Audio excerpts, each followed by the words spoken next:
पंढरपुरात आषाढ वारी नियोजनाची बैठक पार पडली आहे। या बैठकीमध्ये 17 जुलै रोजी आषाढ वारी सोहळा होणार असल्याचं जाहीर करण्यात आलंय।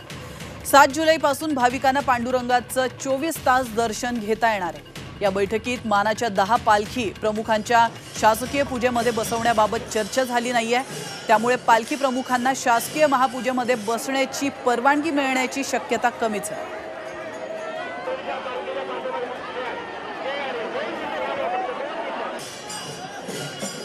कारण येत्या 17 जुलै रोजी या राज्याचे मुख्यमंत्री आदरणीय एकनाथजी शिंदे सहकुटुंब सहपरिवार श्री विठ्ठलाच्या व माता रुक्मिणीच्या महापूजेस येणार आहेत व 7 जुलैपासून श्री विठ्ठलाचा व माता रुक्मिणीचा पलंग निघणार आहे व 24 तास येणाऱ्या भाविकांसाठी दर्शन खुले राहणार आहे।